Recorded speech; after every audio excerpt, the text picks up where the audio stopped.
Across Europe and Central Asia, approximately 1 million children live in large residential institutions, usually known as orphanages. Most people imagine orphanages as a benign environment that care for children.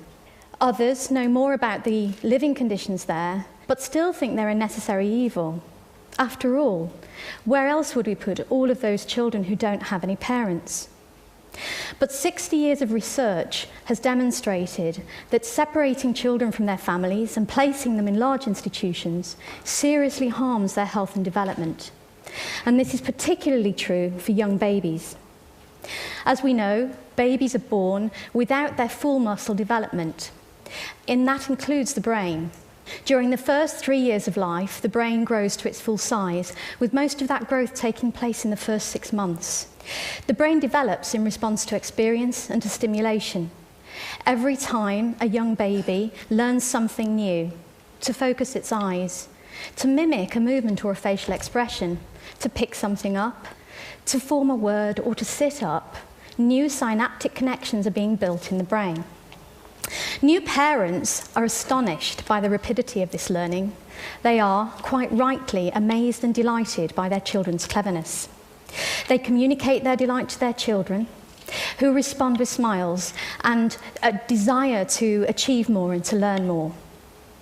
This forming of the powerful attachment between child and parent provides the building blocks for physical, social, language, cognitive, and psychomotor development. It is the model for all future relationships with friends, with partners, and with their own children. It happens so naturally in most families that we don't even notice it. Most of us are unaware of its importance to human development and, by extension, to the development of a healthy society. And it's only when it goes wrong that we start to realise the importance of families to children. In August 1993, I had my first opportunity to witness on a massive scale the impact on children of institutionalisation and the absence of parenting. Those of us who remember the newspaper reports that came out of Romania after the 1989 revolution will recall the horrors of the conditions in some of those institutions. I was asked to help the director of a large institution to help prevent the separation of children from their families.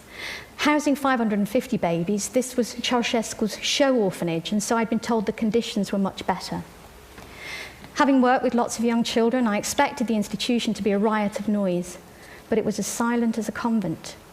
It was hard to believe there were any children there at all, yet the director showed me into room after room, each containing row upon row of cots, in each of which lay a child staring into space. In a room of 40 newborns, not one of them was crying. Yet I could see soiled nappies, and I could see that some of the children were distressed, but the only noise was a low, continuous moan. The head nurse told me proudly, "You see, our children are very well behaved." Over the next few days, I began to realise that this quietness was not exceptional. The newly admitted babies would cry for the first few hours, but their demands were not met, and so eventually they learned not to bother. Within a few days, they were listless, lethargic, and staring into space like all the others. Over the years, many people and news reports have blamed the personnel in the institutions for the harm caused to the children. But often, one member of staff is caring for 10, 20, and even 40 children. Hence, they have no option but to implement a regimented programme. The children must be woken at 7 and fed at 7:30. At 8, their nappies must be changed, so a staff member may have only 30 minutes to feed 10 or 20 children. If a child soils its nappy at 8:30, he will have to wait several hours before it can be changed again. The child's daily contact with another human being is reduced to a few hurried minutes of feeding and changing, and otherwise their only stimulation is the ceiling, the walls, or the bars of their cots. Since my first visit to Ceausescu's institution, I've seen hundreds of such places across 18 countries, from the Czech Republic to Sudan. Across all of these diverse lands and cultures, the institutions and the child's journey through them is depressingly similar. Lack of stimulation often leads to self-stimulating behaviours like hand flapping, rocking back and forth, or aggression. And in some institutions, psychiatric drugs are used to control the behaviour of these children, whilst in others, children are tied up to prevent them from harming themselves or others. These children are quickly labelled as having disabilities and transferred to another institution for children with disabilities. Most of these children will never leave the institution again. For those without disabilities, at age 3, they're transferred to another institution, and at age 7 to yet another. Segregated according to age and gender, they are arbitrarily separated from their siblings, often without even a chance to say goodbye. There's rarely enough to eat. They are often hungry. The older children bully the little ones. They learn to survive, they learn to defend themselves, or they go under. When they leave the institution, they find it really difficult to cope and to integrate into society. In Moldova, young women raised in institutions are 10 times more likely to be trafficked than their peers.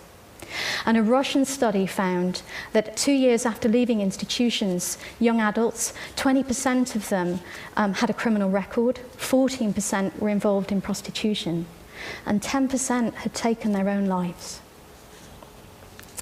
But why are there so many orphans in Europe when there hasn't been a great deal of war or disaster in recent years? In fact, more than 95% of these children have living parents. And societies tend to blame these parents for abandoning these children. But research shows that most parents want their children, and that the primary drivers behind institutionalization are poverty, disability, and ethnicity. Many countries have not developed inclusive schools, and so even children with a very mild disability are sent away to a residential special school aged 6 or 7. The institution may be hundreds of miles away from the family home. If the family's poor, they find it difficult to visit, and gradually the relationship breaks down. Behind each of the million children in institutions, there is usually a story of parents who are desperate and feel they've run out of options. Like Natalia in Moldova, who only had enough money to feed her baby and so had to send her older son to the institution. Or Desi in Bulgaria, who looked after her 4 children at home until her husband died. But then she had to go out to work full time, and with no support, felt she had no option but to place a child with disabilities in an institution. Or the countless young girls too terrified to tell their parents they're pregnant, who leave their babies in hospital. Or the new parents, the young couple who have just found out that their firstborn child has a disability. And instead of being provided with positive messages about their child's potential, are told by the doctors, forget her, leave her in the institution, go home and make a healthy one. This state of affairs is neither necessary nor is it inevitable. Every child has the right to a family, deserves and needs a family. And children are amazingly resilient. We find that if we get them out of institutions and into loving families early on, they recover their developmental delays and go on to lead normal, happy lives. It's also much cheaper to provide support to families than it is to provide institutions. One study suggests that a family support service costs 10% of an institutional placement, whilst good quality foster care costs usually about 30%.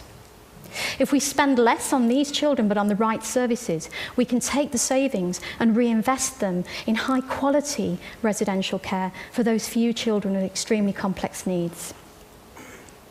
Across Europe, a movement is growing to shift the focus and transfer the resources from large institutions that provide poor quality care to community-based services that protect children from harm and allow them to develop to their full potential. When I first started to work in Romania, nearly 20 years ago, there were 200,000 children living in institutions and more entering every day.